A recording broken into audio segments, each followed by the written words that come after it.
Bum, bum, bum. Bum, bum, bum, bum, bum, bum, bum, bum, bum. Good morning, everybody, and welcome to the highlight of human civilization. I call it Coffee with Scott Adams because that's sort of what it is. And we're going to talk about the headlines, and the news is all funny today. Sometimes tragic, but mostly funny, and you're going to love it. If you'd like this experience to go to a level that I can't even explain, it's so amazing, all you need is a cup or a mug or a glass, a tank or chalice, a stein, a canteen, jug or flask, a vessel of any kind. Fill it with your favorite liquid, I like coffee, and join me now for the unparalleled pleasure. It's the dopamine hit of the day, the thing that makes everything better. It's called the simultaneous sip, and it happens now. Go. Ah. Oh, yeah. So good. Well, have you ever been taught that two wrongs don't make a right? Well, apparently they were lying to us. I have an example of two wrongs that made a right. I saw a post by Owen Schroyer and InfoWars in which they took a hoax about me and incorrectly believed it was true. That was the 4chan hoax that reversed all my vaccination views. So they started with thinking that the hoax was true. That's the first wrong. And then they created some content about my prank that was a husband apology, and I wasn't serious at all. So they treated the hoax of my views as real, but then they added the prank that I added, which they also treated as real. So they treated two unreal things as real, but the net effect, I think, was to make me look good, because apparently the user would be left with the impression that I had apologized and made good for being wrong. So two wrongs actually made a right. and I don't mean to brag, but I did that intentionally. Yeah, I knew I couldn't get rid of the hoax, so I just created another hoax to bury the first hoax. Totally worked. I've got a question about excess mortality. Many people think it's because the vaccinations themselves were dangerous. I don't know that because I don't trust any data about the pandemic. I don't trust data that agrees with me, and I don't trust data that disagrees with me. I don't think any of our data is reliable. So I don't know what excess mortality is, but I'd like to add one more hypothesis in case it's not as obvious as the pandemic changed our lifestyles, the vaccination has its own, whatever percentage of injury, and the COVID itself might have some long COVID, but it doesn't look like it, at least in terms of excess mortality. But I would add this following hypothesis. Do you think anything changed with our food supply because of the pandemic? Because we imagined that the pandemic was some kind of a trigger in some way for this excess mortality because of the timing. But didn't our food supply undergo tremendous changes because of what was available and what was not available? Am I wrong about that? And the reason that I have this hypothesis is that, as you know, I've mentioned it a bunch of times, I've altered my own diet radically because I found out there were so many things in just normal food that I had some kind of inflammation reaction to. So with trial and error, after a great deal of effort, I found that if I ate nothing but fresh stuff, like broccoli with nothing but, let's say, butter on it, butter seemed pretty safe, that if I ate food like that, like a real piece of fruit, a real vegetable, a real piece of fish, that I didn't have any inflammation problems, and I feel great. Like my entire overall health is completely better. Now, the biggest thing I cut out was bread, specifically wheat-based products. I think that was my biggest problem. But here's my overall statement. I feel like the food supply got worse recently because when I stopped eating the bad food, the degree of how much better I felt was really shocking. And I'm gonna add to my hypothesis. By the way, I'm just spitballing and speculating. Don't take any of it too seriously. But have you noticed that fasting is getting real popular? Like you hear about it all the time, fasting, fasting, fasting. We assume that the mechanism that makes that make us feel better is that you shock your body into being, let's say, more protective if it thinks it has to work a little harder for food or something. I don't know. I guess that's the theory. But I'd like to add another possibility why fasting is popular. It's because all of your food makes you sick. Maybe. I'm just putting that out there. It's possible that fasting makes us feel good simply because food is poison. And so we take a break from poison. And it's maybe not so much because shocking your system is good for you, but probably is. Probably is.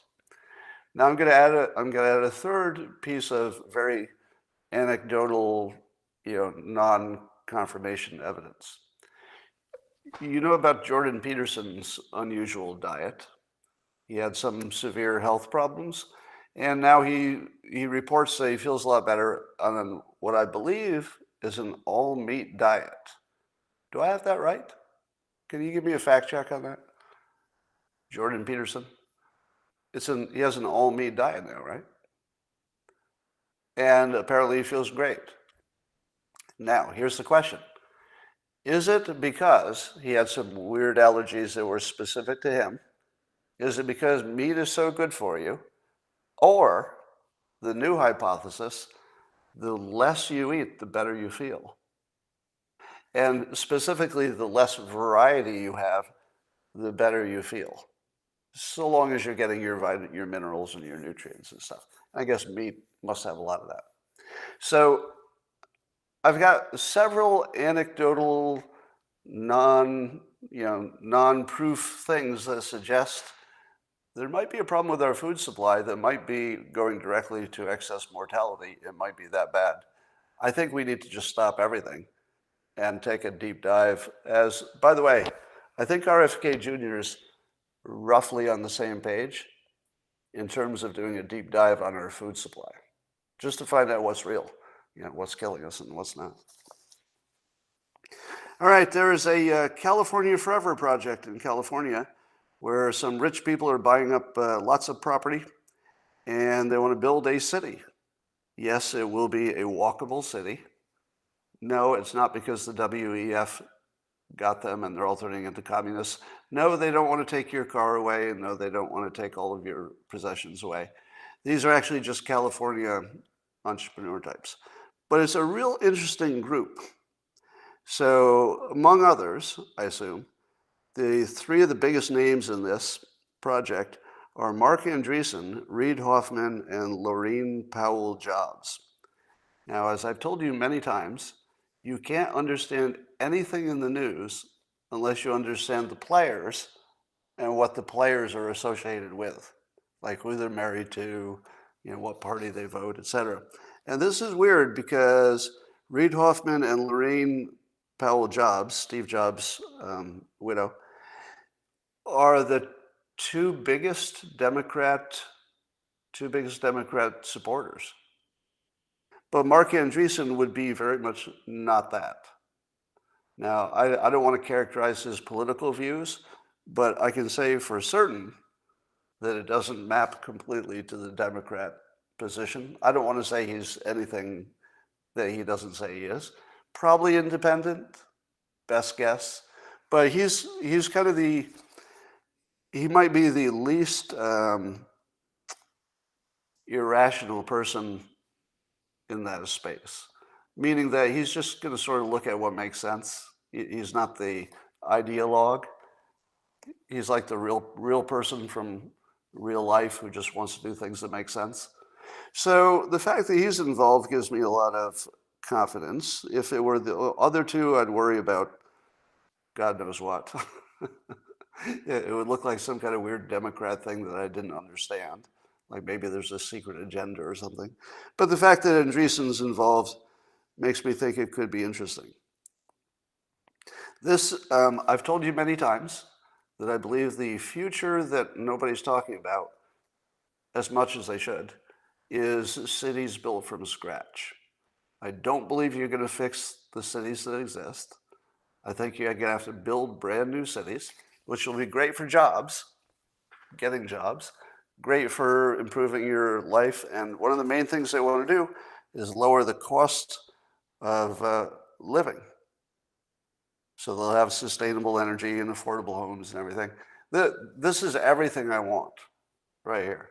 So this is an example of your billionaires doing, I think, like just a pure public service.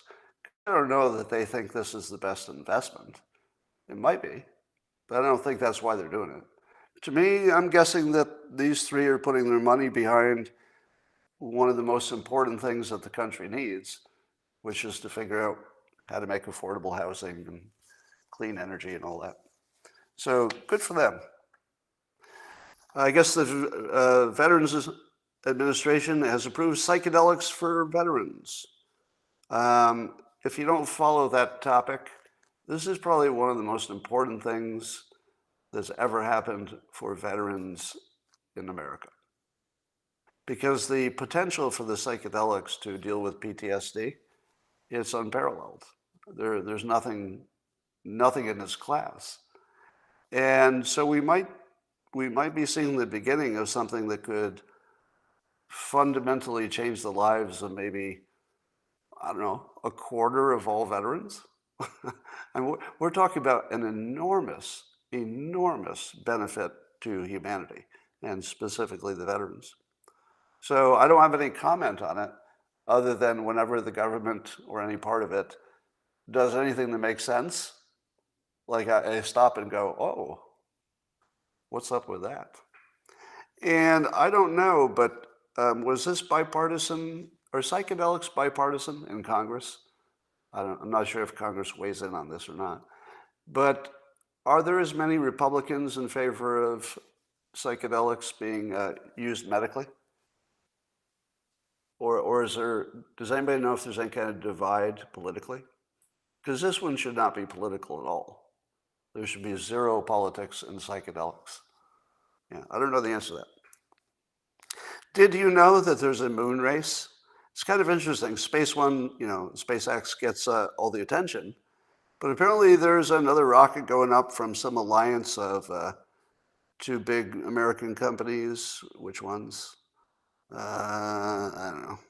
Lockheed Martin and Boeing. So they have a joint venture. They're going to put a rocket up on the moon to look around a little bit, do some exploring. And India's looking at the moon, and China's looking at the moon, and I think Musk has a flight to the moon. The moon's really going to heat up. There's pretty much a guarantee of a moon war, don't you think? How in the world could we not end up with war on the moon? Yeah, if there are humans on the moon, probably there's going to be a war. You know what would be interesting? This could actually happen. Imagine if, we get a bunch of assets on the moon, sufficient that somebody decides there should be a war. Imagine if the people who are on the moon just say, nah, pass. No, this is Earth calling. Start a war. We need to own the moon. Yeah, maybe not.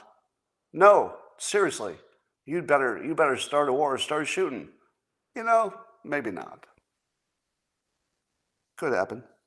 Representative Bobbert is entertaining us again. She's allegedly punched her ex-husband in the face, or I guess, is she still married or is he ex? I'm not sure. She claims it didn't happen. Blah, blah, blah. But we don't care if it really happened. It's a fun story. So, Representative Bobbert, you keep adding to our entertainment, and I'm here for it. I guess Trump's in court today about his immunity claims. Does anybody think he's going to win on immunity? I feel like the president can't be held responsible for things. I feel like he's not going to win that, at least in any kind of lower court. So I'm not too invested in that story because I think it's going to go exactly the way you think. Vivek Ramaswamy suggests 5 things to fix our elections. Listen to these 5 things and tell me, do these things look practical and possible? Would they actually fix the problem? And if all of that looks good, why aren't we doing it? Number 1, single day of voting, so everybody votes on one day. Number 2, make election day a national holiday. Perfect, so you don't have to worry about work. Number 3, paper ballots. Yes, easier to audit, harder to cheat. Number 4, government-issued voter ID to match blah, blah, blah. Yes, government ID, obvious, simple, smart. Number 5, English as the only language used. I don't know.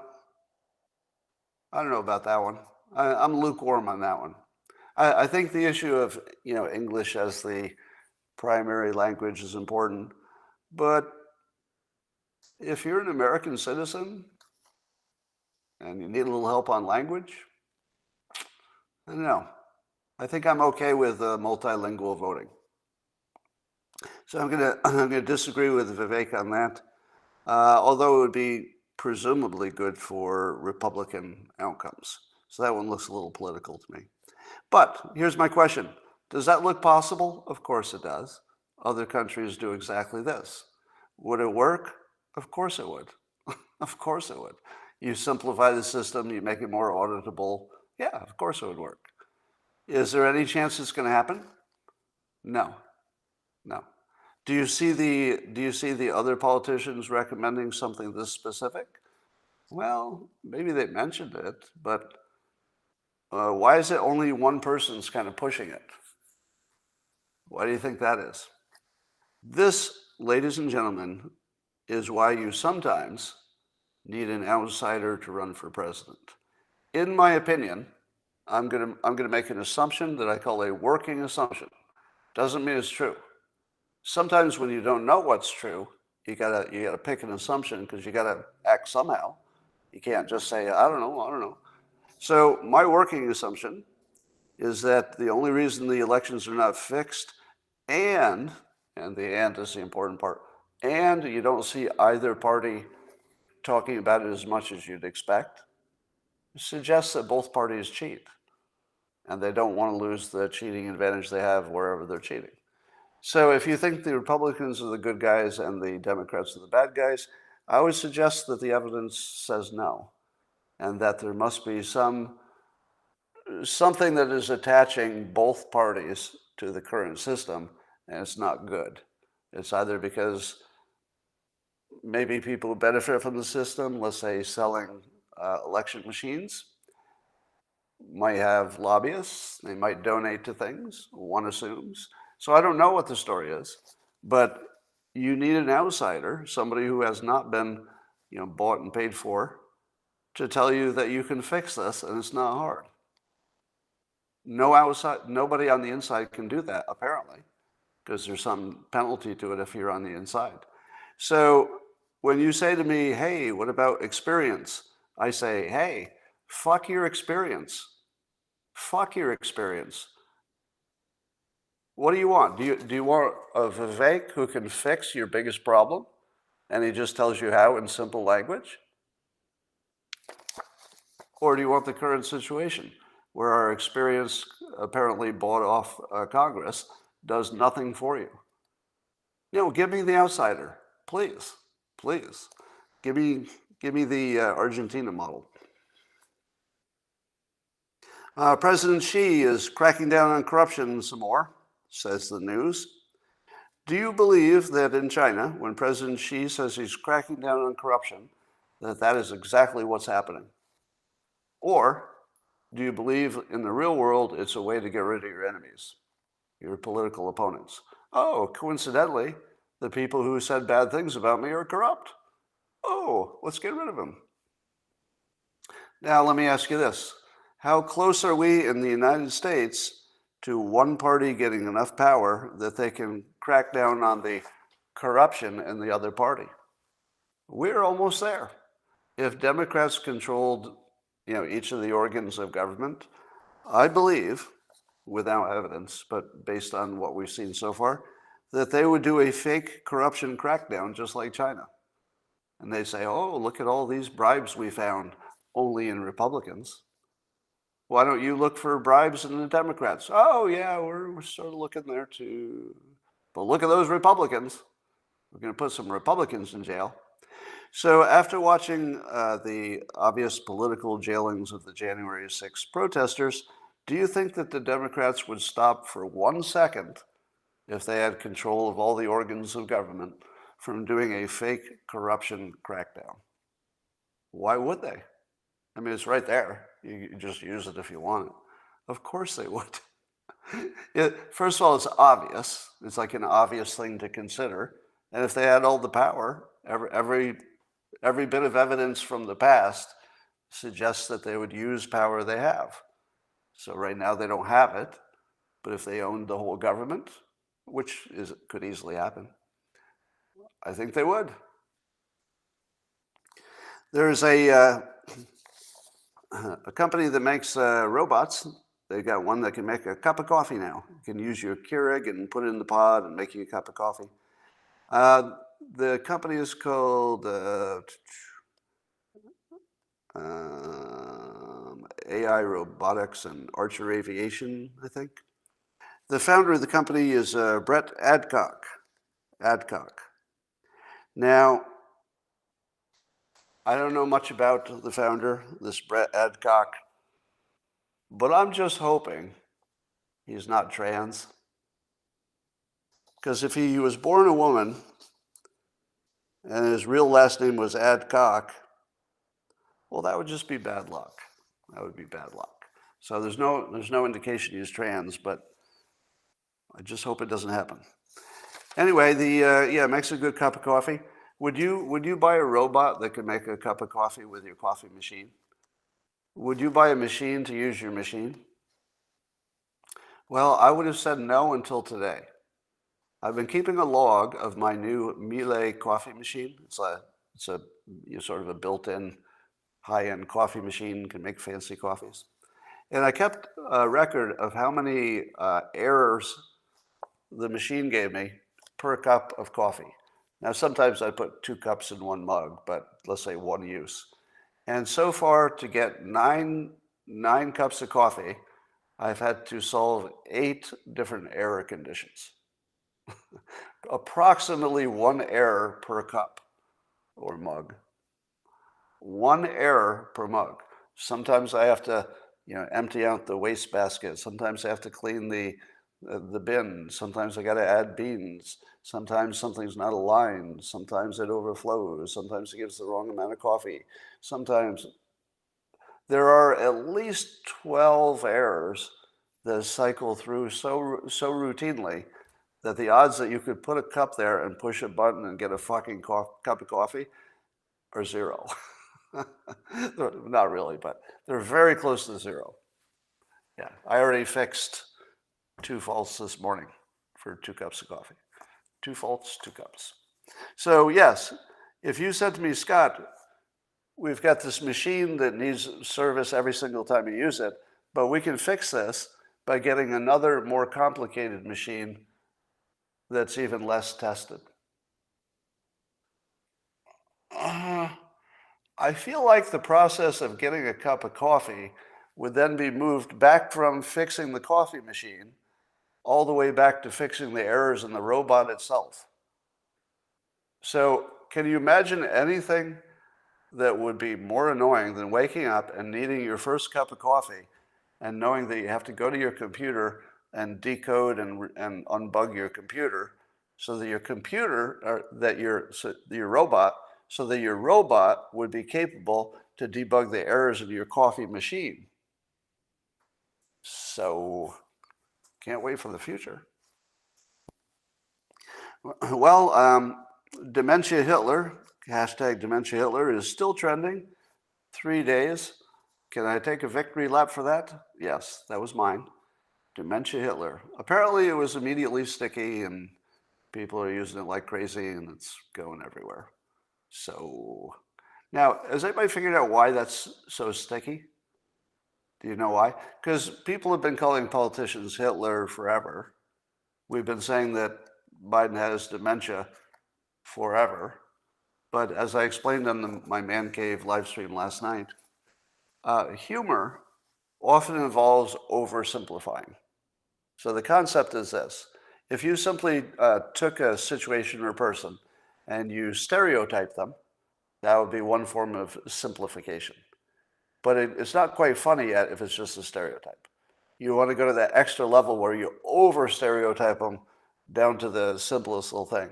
When I think of Biden, I think of the freedoms he's taking away, all the ways the Democrats are working against free speech. I think of him jailing political opponents. I think of him keeping his opponents off the ballot. Those are all Hitlerish, dictatorly things. So I have this sort of dictatorly feeling about him because of what he's doing. And then when I see him work, I only see dementia.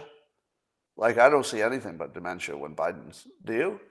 I only see his flaws when he talks. I'm like, oh, he's going to fall apart any minute. So if you were to stereotype Biden, you'd say, he's such a typical Democrat, and he's kind of old, and he might be doing something with your freedoms. But then you go all the way to dementia Hitler, and that's why it's funny. Because dementia Hitler is too much of an oversimplification. And that's why your brain has a laugh reflex, because you recognize it being true while also being such a gross oversimplification it's not true. So when you tell somebody something that's both true and not true, they'll laugh. Because their brain can't reconcile the two things. It's true, but it's not true. But it's true. But it's not really true. That's how humor is formed. Humor is formed when your brain can't reconcile something. Yeah. You can see lots of examples of that. Anyway, so let's see how Joe's doing. He posted today that Trump proudly posts on social media that the words best describe his 2024 campaign are, quote, revenge, power, and dictatorship. And then Biden says, there is no confusion about who Trump is and what he intends to do. Now, I would consider this Joe Biden trying to get me killed. Let me say that clearly as possible. This is my president who is saying things in public which are inciting violence against me. Why? Because I say that Trump would be a better president. I'm still backing Vivek Ramaswamy. He's my preferred candidate. But if Trump is the candidate, I'm definitely going to back him over Biden. As a Trump supporter, should that happen, and first choice is Vivek, but should that happen, I'm going to have to deal with the fact that the current president is telling the public that I'm supporting a dictator. You don't think that puts me in danger? Of course it does. Of course it does. Yeah. So not doing so good there. And that does sound a little like a dementia Hitler business. And Biden also said that he sent out a meme that says you can't be pro-insurrection and pro-America. You can't be pro-insurrection and pro-America. So now the Democrats are absolutely running against the founders of the country. Because the founders of the country were, of course, by definition, revolutionaries and insurrectionists. So he doesn't like insurrectionists, the very founding of the country, that was the concept. And they're also removing statues of the founders because of slavery. Yeah, it's a good argument, actually. But they really are running against the founding of the country. I'm not sure I hate that, but it's an interesting approach. But here's what I say about that. You got it backwards. In my opinion, you have to be willing to overthrow your country or you're no American. I would never consider you an American, like in the concept way, not the legal way. But I would never consider you sufficiently American if you are not willing to use your Second Amendment rights to have a gun and overthrow your government should they need a good overthrowing. Now, the caveat is it should be for reasons, like good reasons, as in violating the Constitution grotesquely, something like that. But if you're not willing to overthrow your government, you're no American. The right and indeed the obligation to overthrow your government is built right into the Constitution. That's what the Second Amendment is about. At least my interpretation of it. I guess others might interpret it differently. But your First and your Second Amendment are very squarely about making sure your government doesn't abuse you. If you're not willing to overthrow your government, you're no American. I say the same thing about the flag. If you tell me I can't burn the flag, well, then the flag has no meaning to me. The only value to me, just personal, of an American flag is that I can burn the fuck out of it right in front of you. I can take that thing and I can set that on fire right in front of the Congress of the United States. That's why I worship it. That's why I respect the flag. A flag I can't destroy right in front of my leader is no flag to me. That's a piece of cloth. But if it's indestructible because you can burn it and it gets stronger, that's my flag. Yeah. So he gets all of that wrong. But the Democrats are running their insurrection. So the Colorado Secretary of State says she won't count the ballots that have Trump's name on them.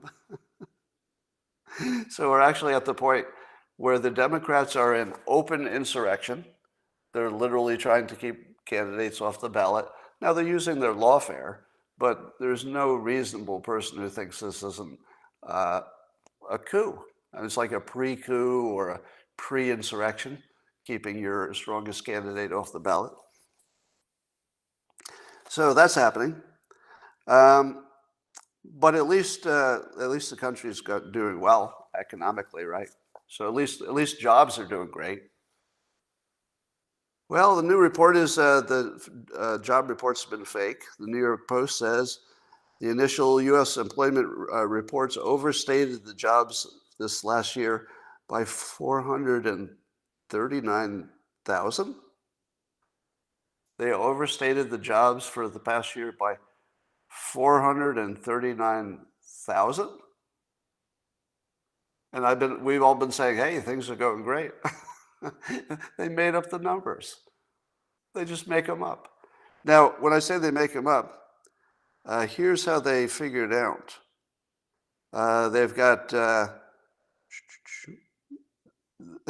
was more than 40% of the payroll growth in 2023. So the payroll data was off by 40%. 40%. Now ask yourself, how many people will see the story about the numbers being corrected versus how many saw all the monthly stories about Biden's doing great and employment has never been better? Well, 90% of the country sees the good employment numbers, and maybe 10% maximum would see that, by the way, they're all wrong. None of them are right. So that's a typical Dementia Hitler play. So yeah, so employment not so good. But at least we have a solid vice president to back up the president who has dementia. What did she say lately? Kamala Harris, vice president. She said, at this moment, we are seeing extremists ban books and attempt to erase, overlook, and rewrite the dark parts of American history. Then she says, for example, the Civil War, which was about slavery. The Civil War, which was about slavery. Now, as you know, our vice president is an idiot, and her favorite salad is word salad. But here's the problem with rewriting history. History was never right to begin with, right?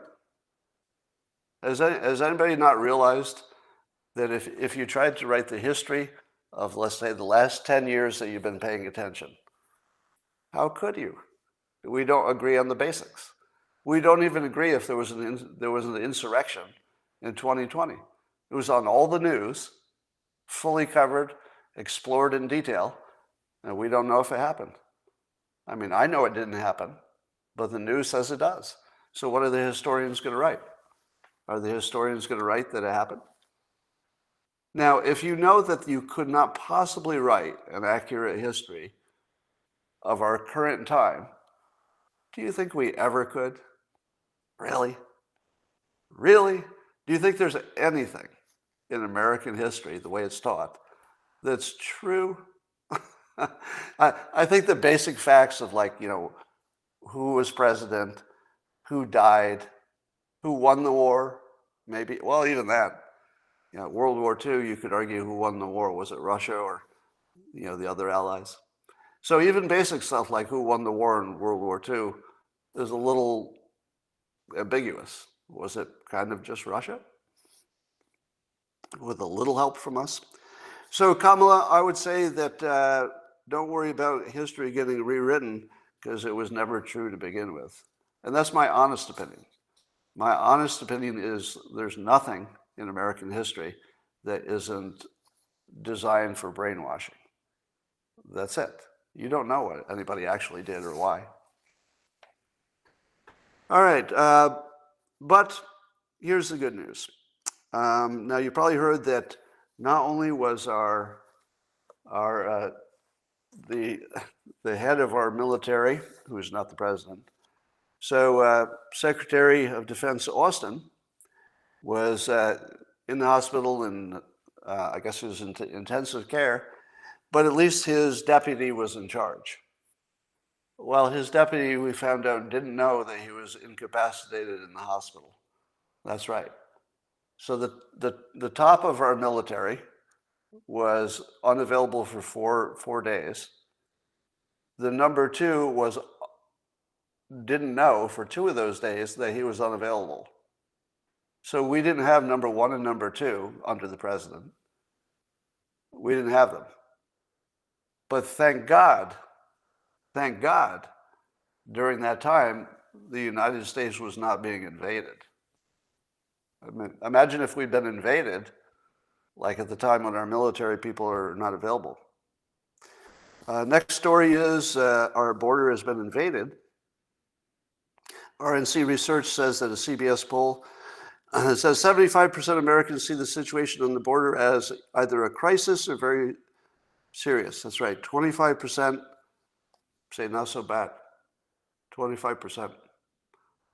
Yeah, it's the same 25% who gets every poll question wrong.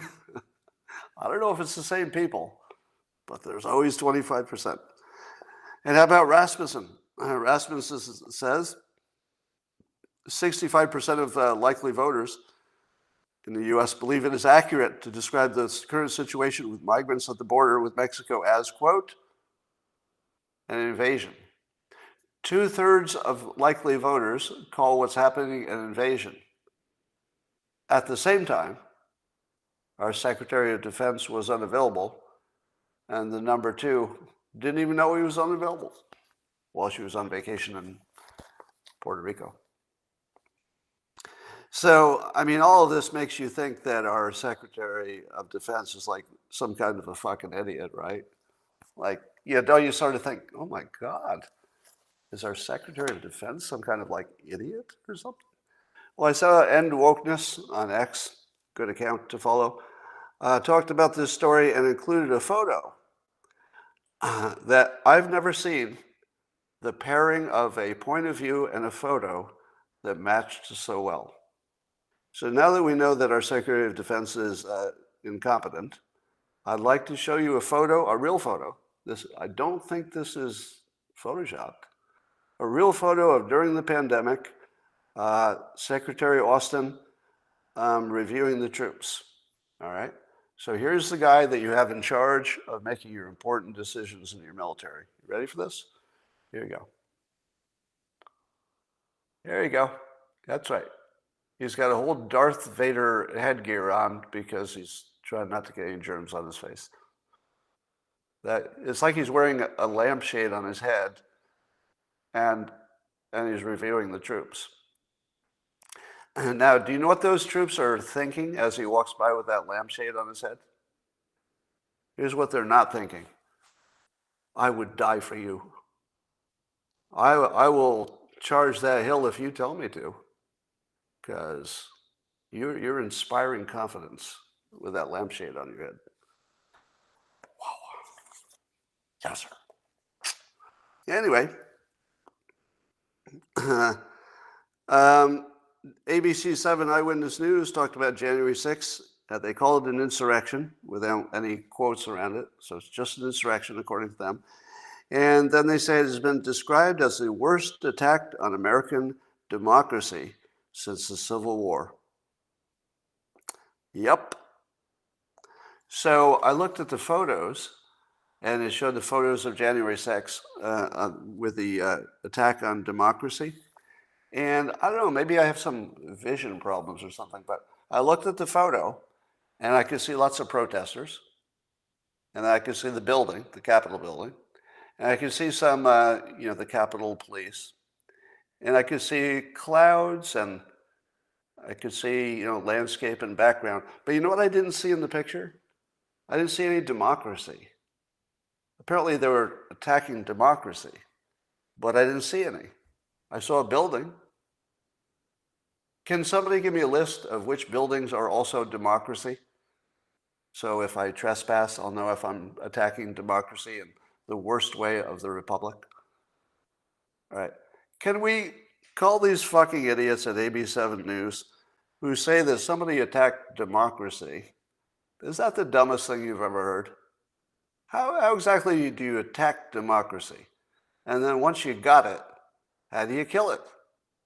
Do you beat it with a stick? Where's the democracy? Is it behind you now? Do you see the democracy? It's behind me, isn't it? Oh no. Oh no. Is it behind me? Tell me, is it behind me? I don't want to look. All right. Well, I think it is behind me, and I'm going to attack it.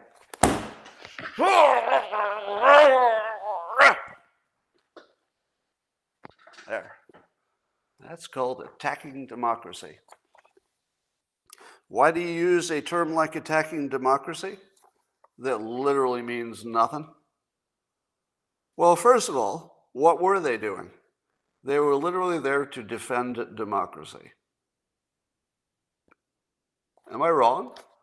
Did I miss the whole point of January 6th? I thought the whole point was that the protesters believed that democracy had not been served.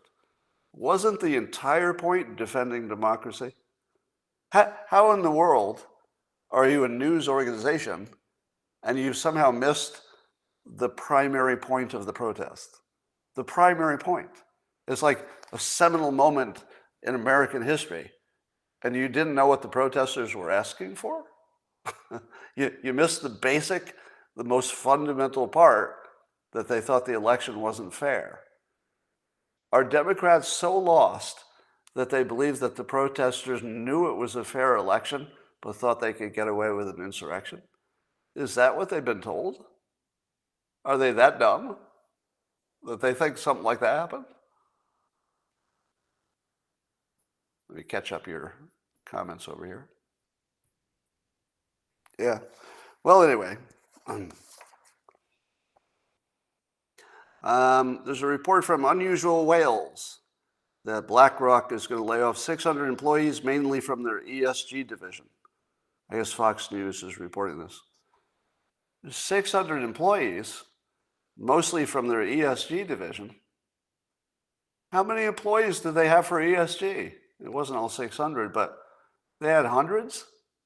Did they really have hundreds of DEI employees? That's really embarrassing. Imagine being the head of BlackRock and the news reports that you had hundreds of ESG employees. That is so irresponsible.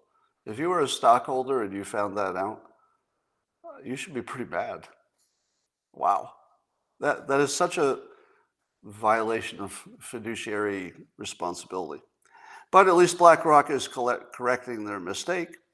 Now, how did the Democrats and the Democrat Party, how did they rationalize the fact that even their biggest allies have found out that the Democrat approach to ESG is a mistake? At some point, it's going to get embarrassing if the business Democrats are disagreeing with the political Democrats, and they are at this point. Do you know who else doesn't like DEI? Bill Ackman. Bill Ackman's he's not a Republican, right? Just more on DEI. So Google's head of DEI, Adriel Parker, I think. She's on a video that's going around today saying that she thinks it's terrible that some parents are teaching their kids not to judge people by their skin color. It sounds like I'm saying that wrong, doesn't it? Right. She's angry that parents are teaching their kids not to treat black people special. Now, those are my words, but she says it as clearly as that. Isn't that amazing? That she's in such a bubble that she thought that saying that publicly, or at least on a video that could be public, she thought that that was a perfectly defensible position. She actually wants people to be judged by their color and their immutable characteristics. Now, the reason for it is, if you don't put them in a special class, i.e. judge them, you can't, improve their situation.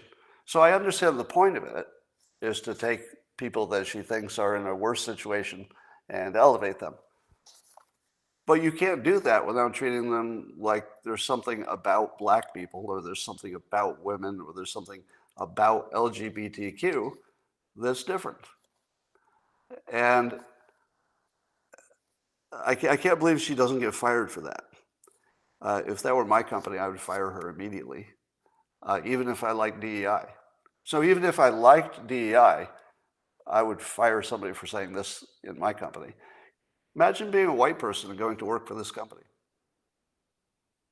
Imagine being a white person applying for a job at Google when you know that they're saying explicitly that they want to make different policies based on your color. It's very overt. They're not hiding anything. Why would you work there? I mean, unless they offered you like $1 million a year, you're not going to get promoted. They're saying very clearly that you're very unlikely to be promoted. If they have any options that would give them more diversity, they're not going to pick you. So I recommend a question for all white male job applicants. If you're applying for a corporate job, I suggest the following question, and you might want to write this one down or replay it because the exact question matters. Let's say you're in a job interview. Ask this question if you're a white male job applicant. Let's say you're in Google, trying to get a job at Google. I would ask this question: do you have a DEI group in this company? And if so, how can I be sure I would have equal opportunity for advancement here? How could I be sure that as a white male, I would have equal opportunity for advancement in your company? Ask that question. Watch what happens. Yeah, if you start asking that question, DEI will die because you can't answer that question. If somebody's honest, they're going to say, well, the whole point of DEI is to favor people who don't look like you. So if you were to work here, I'll be honest, your odds of promotion would be less than if you worked at a company that wasn't trying to address DEI. Why would you work for a company that would tell you people like you are going to be disadvantaged at this company? It's really direct. I'm not guessing. I'm not like reading between the lines. It's very direct. It would not be good to be white and male to work at Google because they have a whole department to make sure it is bad for you and good for other people in other ways. So yes, if you're white and male, ask that question. You probably won't get hired if you ask that question, but if they can't answer the question to your satisfaction, maybe you don't want to work there. I would go so far as to say, as I did on X, there are no respected business leaders in favor of DEI. There are no respected business leaders in favor of DEI. Now you're going to say to yourself, but what about this one? What about that one? And I would say, no, it's sort of a trick statement, because if you're in favor of DEI, there's no way I could respect that. I don't have any respect for a leader, their leadership, right? And Mark Cuban is out front with pro-DEI. And I would say I don't respect him as a manager. I think he might be, very capable and awesome in a lot of ways. I like him in general, but I can't respect him as a business leader if he's leading with DEI.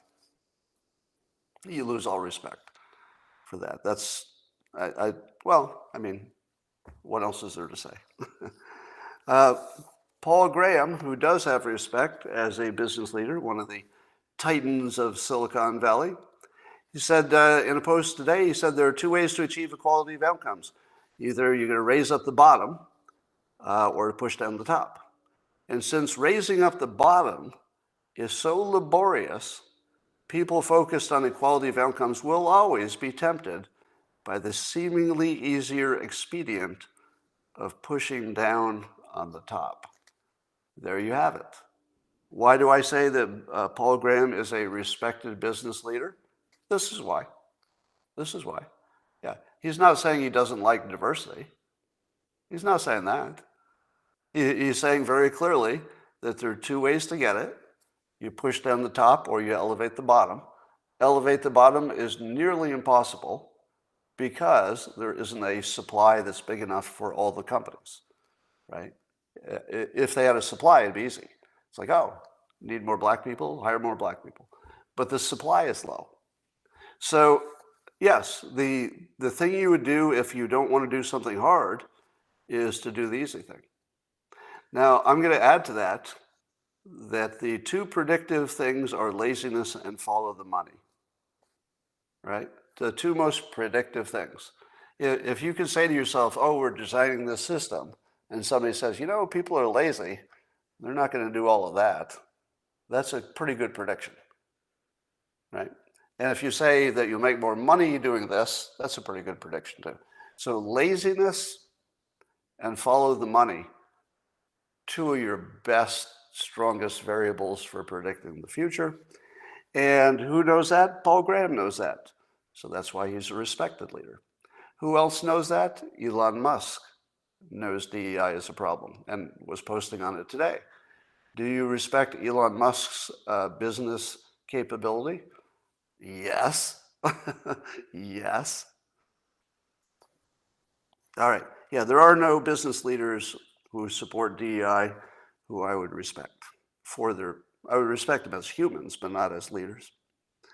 The New York Times just published a story in favor of standardized testing because the idea of getting rid of the SATs so you have better diversity performance looks like that wasn't a good idea according to the New York Times.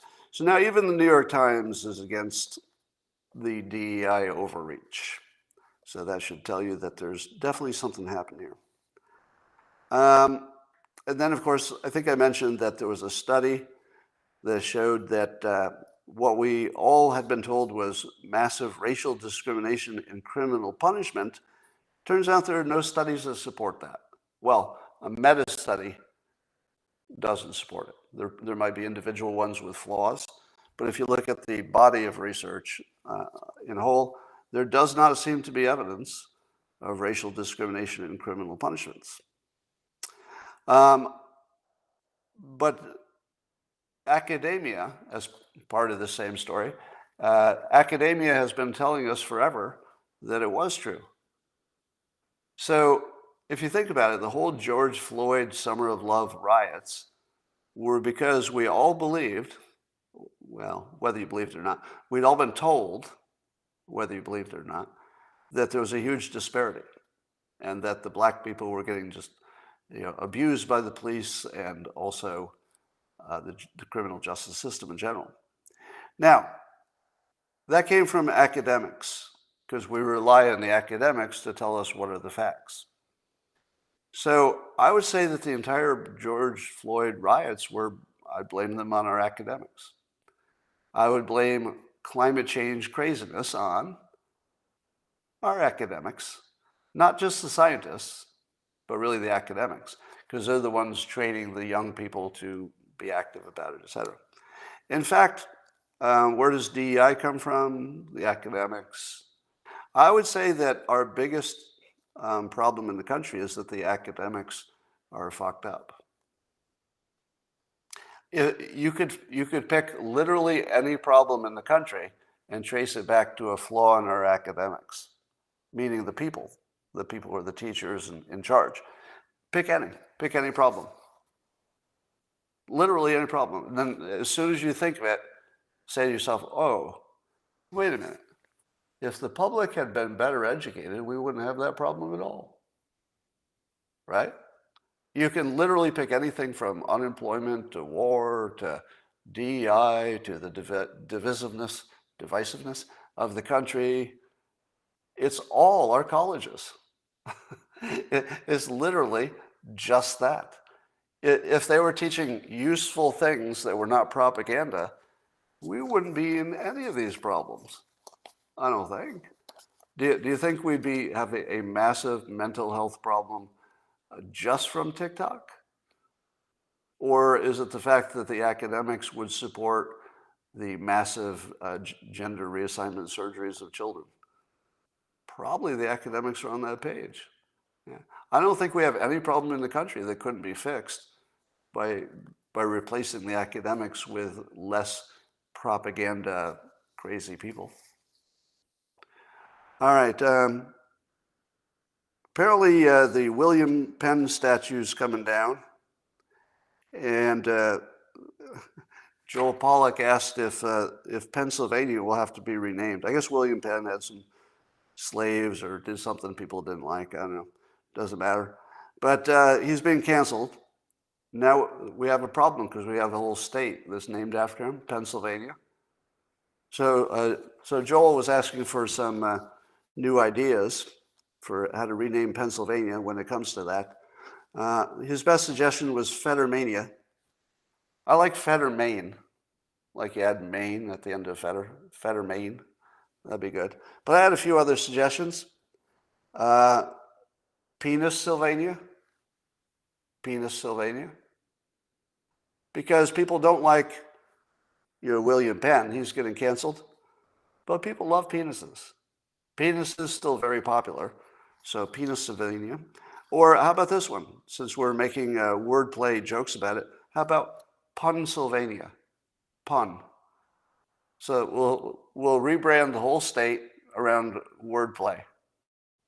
Yeah, Punsylvania. I'd like that. I would love to go to Punsylvania. Or how about make it more like Las Vegas, where they have legal prostitution, and then you could rename it to Poonsylvania. Poonsylvania. Now that's only funny if you know that sometimes people say poontang to refer to sex. If you didn't know that, Poonsylvania is not funny. If you do know that, you probably had a good laugh. Poonsylvania.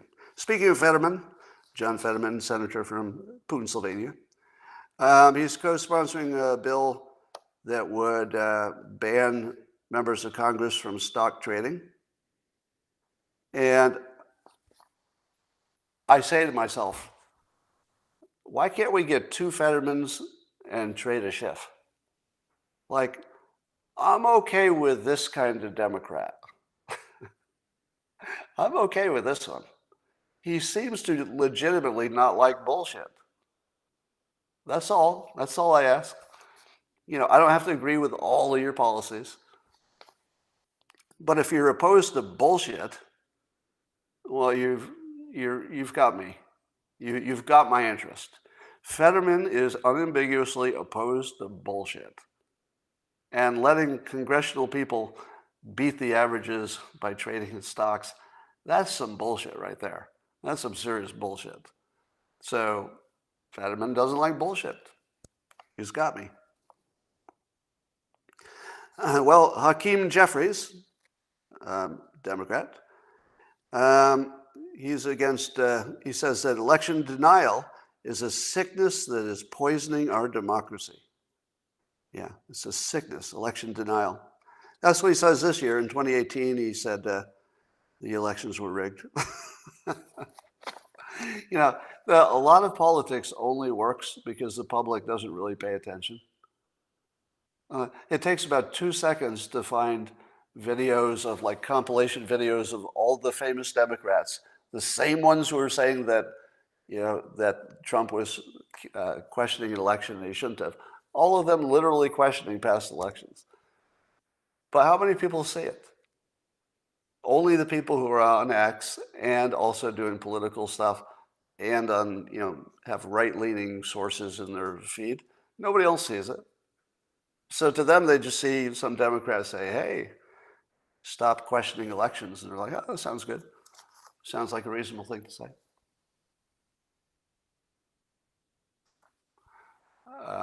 Chairwoman Elise Stefanik is opposed to DEI. Excellent. Good to know. Well, let's see. Semaphore is reporting that Biden's team, when they meet with the press, they bring a spreadsheet of the press's reporting so that they can give them a grade and criticize their reporting and tell them where they can do better. For Democrats. Now, obviously, the press doesn't have to do what they're told, but given that we all think that they do, apparently, so like the New York Times and the Washington Post have come in to meet with the Biden team, and the Biden team will take out their spreadsheet and say, and they actually did say this, you're spending a little too much time on this. Well, you should spend a little bit more time talking about how bad Trump is. That's actually happening. Yeah, the Democrats are literally grading the press for how close to the Democrat message they are, and they're dinging them if they're not close enough. Now, is there any penalty if the press decides to ignore the White House and just do what they want to do? Yes, there's a penalty. They won't have access. So they won't be able to write a story that says, I talked to this person in the White House. They just won't take your call. So yes, the White House actually has control of the press by simply turning on or off access to people who can give them quotes and news. Well, Biden administration is talking to Mexico about helping out stopping the flow of immigrants. But Mexico has some demands. So here's what Mexico wants in return for being more active in stemming the flow of immigrants. They'd like to get $20 billion to, let's say, to deploy, and I don't know, basically $20 billion for improvements in Mexico. And in Latin American and Caribbean countries. They want to suspend the U.S. blockade of Cuba. Did you know that Mexico cares about the blockade of Cuba? What's that all about? Is it just a Hispanic thing? Like, why do they care? I don't know. But they want us to suspend the U.S. blockade of Cuba, remove all sanctions against Venezuela. Again, why do they care so much about Venezuela? And grant at least 10 million Hispanics living in the U.S. the right to remain and work legally. Let me ask you this. Do those requests sound like a good negotiating starting point? Obviously, they wouldn't get all of it. Or does it sound to you like the cartels told the government of Mexico, pretend you're going to play along, but ask for things they can't possibly give you? Yeah, it's a poison pill. It's exactly right. This is obviously a poison pill. This is the clearest signal yet that the cartels control the government, and they're telling the government, don't fix this because we're making a ton of money charging people to illegally enter the United States, like a ton of money. It's not a side business. It's like billions. So yeah, it's exactly what it looks like. All right. The story of Bill Ackman's wife keeps getting more interesting, but I think I'll spare you that. If you're not following that story, it'll be too hard to catch up. But I'll just say that Bill Ackman went after the Harvard president for, first of all, not saying the right things about Gaza and Israel, but then also for plagiarism. And then people went after Bill Ackman, but that didn't work, so they went after his wife. So now it's like a full court press to go after his wife. And Ackman is asking publicly, is this a new standard? Because it used to be that you could fight as hard as you want in the business or political realm against the individual, more the business realm. But you don't go after the family, right? In politics, it's a little different. But in business, you don't go after the wife. And I guess they're political opponents. So he's a business guy who's entered a political field with his latest activism to discover that rule about not going after the family doesn't appear to apply once you go into the political domain. See Hunter Biden, right? Yeah, family is definitely fair game. It shouldn't be, maybe, but it is fair game in the political realm and has been for a long time. So he's now got to defend his wife. And the hardest part is that his wife apparently met with Brad Pitt several times professionally. She's an architect. He likes architect stuff. He had some project he was interested in. But his wife is apparently brilliant and super attractive, and she was having lunch with Brad Pitt. Man, you've got to be real secure if your wife is having lunch with Brad Pitt. You've got to be really secure, and I guess he is. I'm not sure if it happened when they were married yet or when the timing was, but it's part of the story, human interest, that doesn't have anything to do with the main part of the story. But now there's also the story that, of course, Jeffrey Epstein became part of the story. So apparently when Bill Ackman's wife was working at I think she might have been the head of the MIT lab, or she worked there. And I guess Jeffrey Epstein once went to a presentation there and donated $150,000 to the lab. So she had, a brief little, donor meeting with him, nothing special. But you can smear anybody with that association. So these are pretty terrible attacks against his wife, which I do not agree with. And I hope he goes nuclear on that. All right, I think he will. What's happening after the war in Israel? So Tony Blinken's over there in the Middle East. He's going to talk with the United Arab Emirates, and he's talking to the Saudis about how to do things after the war in Gaza is over. Apparently, the United States has taken the ridiculous position that the Palestinians should be running Gaza after things settle down. Israel is taking the more smarter position, at least General Gallant has, that Israel is always going to have the security control of the area. So even if someone else is sort of running and making sure the garbage gets picked up, Israel's just going to control it. And that's the only rational thing. It would make no sense at all to do this and then rebuild it with all the people's minds the same and maybe worse because of the war. So it would be ridiculous, absurd to put it back together. So in my opinion, they should either leave it unoccupied, which has its own horrific impact on the locals, or they have to put somebody else in charge like the Saudis with Israeli military control, but maybe some kind of Saudi or third party who is willing to deprogram the youth. Now, I'll say it again. You can deprogram the kids. The adults, not so much.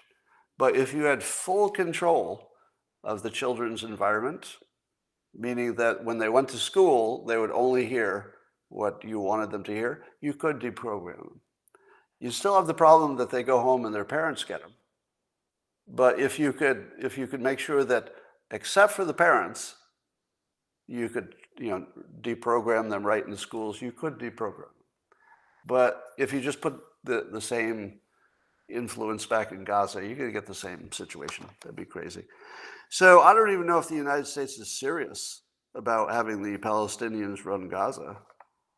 Like, that doesn't even sound smart enough to be serious. It might be just something they have to say so they sound a little bit neutral when we're not. So I'm not sure they believe it. It might be just something they need to say for position. And that, ladies and gentlemen, concludes the best live stream you've seen so far today. And thanks for joining on your X platform and Rumble and on YouTube. It's been a pleasure. I'm just looking to see if there are any comments on here before I say goodbye.